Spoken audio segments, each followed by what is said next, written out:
This is an age of disruption, of profound revolutionary change. What we're really asking ministers is to empower the ambassadors. The only thing that you really push forth is the truth. You don't see many women represented when it comes to the decisions as to how to handle the pandemic.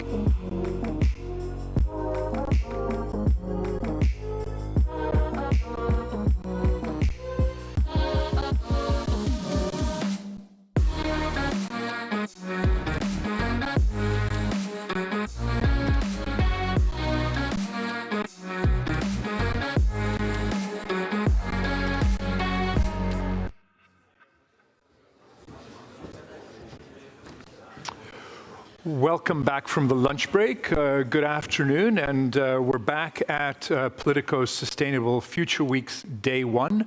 Now we're going to be looking at mobility issues. My name is Jan Chański, and I'm Politico's Senior Policy Editor. This morning, if you were taking part either online or here in the room, we kind of focused on the big climate questions. Now we're going to hear from one of the sectors that's really at sort of the sharp end of the spear when it comes to decarbonizing. The Green Deal calls for a 90% reduction in greenhouse gases from transport by 2050. That's going to mean a revolution in one of the world's biggest industries. The EU is banning the sale of new combustion engine cars by 2030. Cars, trucks, planes, and ships are all being decarbonized. That's going to require massive investments in infrastructure and retooling factories across the continent. The result is an economic and political revolution. This afternoon, we'll hear from politicians, corporate executives, the lobbyists and campaigners intimately involved in trying to figure out what is waiting for the world of mobility. Before we kick off, I'd like to thank our partners for making this summit possible. Our leading partners are Amazon, Coca-Cola, and Plastics Europe.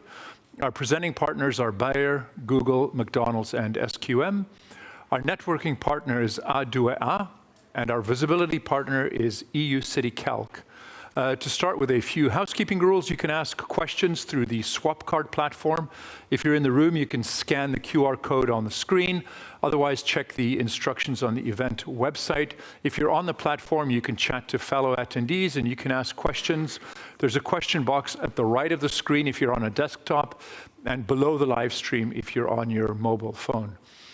We do like to debate, so please talk about us on X or the social media of your choice. Our X hashtag is #Politico Sustainable Week. And now we'll hear opening remarks from Stefan de Rijn, the Director of External Affairs at SQM, and that'll be followed by 2 interviews moderated by our senior defense and space reporter, Josh Pozaner, with Georges Guillignet, Belgium's Vice Prime Minister and Transport Minister, followed by Thibaut Simpal, who is Uber's Global Head of Sustainability. Stefan, the floor is yours. Thank you very much.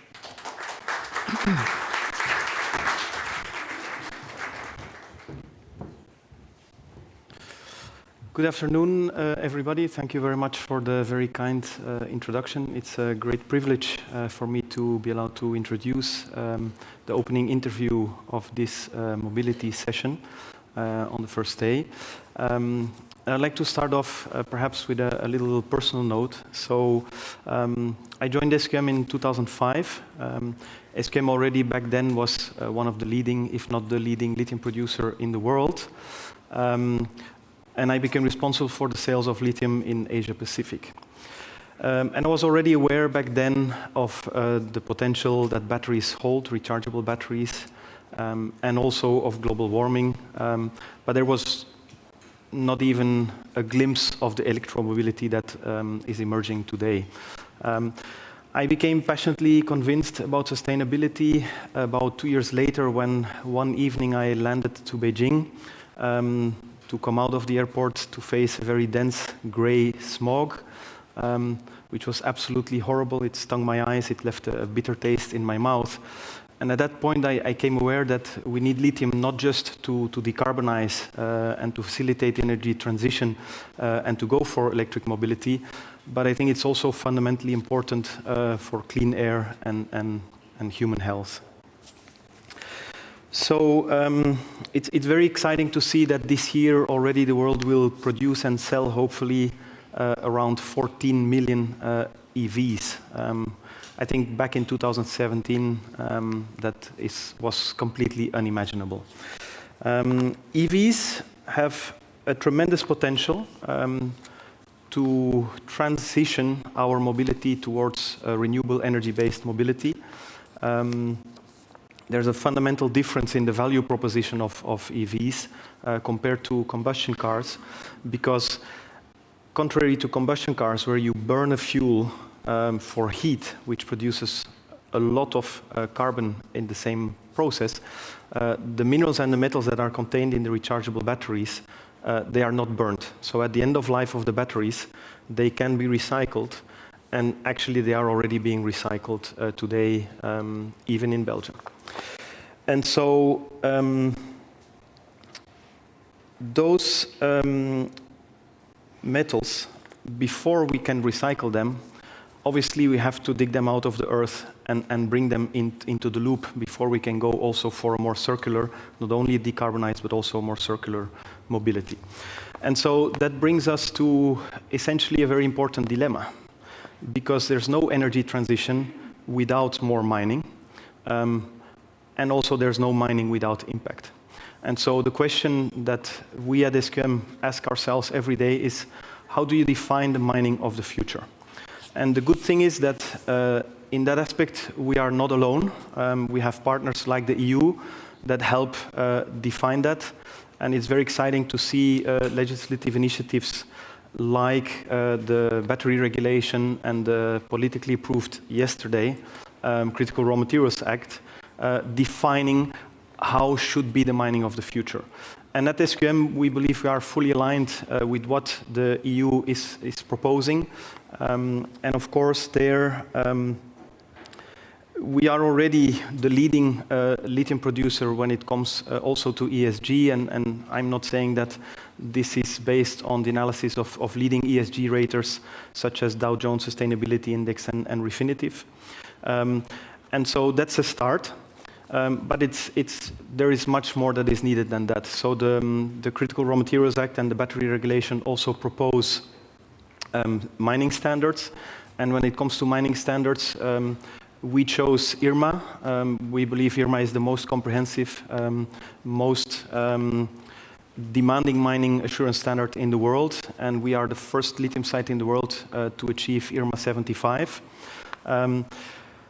That's a building block, but still not enough. So stakeholders also demand transparency. We have an underground mine, and that leaves people to imagine a lot of things. So in order to facilitate there a more dialogue, we made our environmental monitoring system publicly available already 3 years ago, so people can see and evaluate for themselves all the mining parameters in the mine.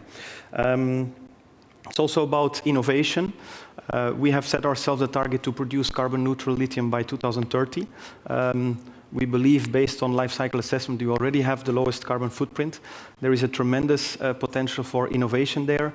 More than half of our carbon footprint is coming from one single input, which is soda ash.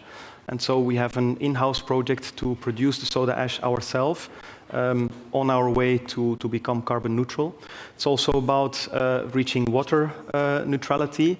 There we have proposed an innovation roadmap, which is based on direct lithium extraction, combined with advanced evaporation technologies, seawater reduction, and desalination plants.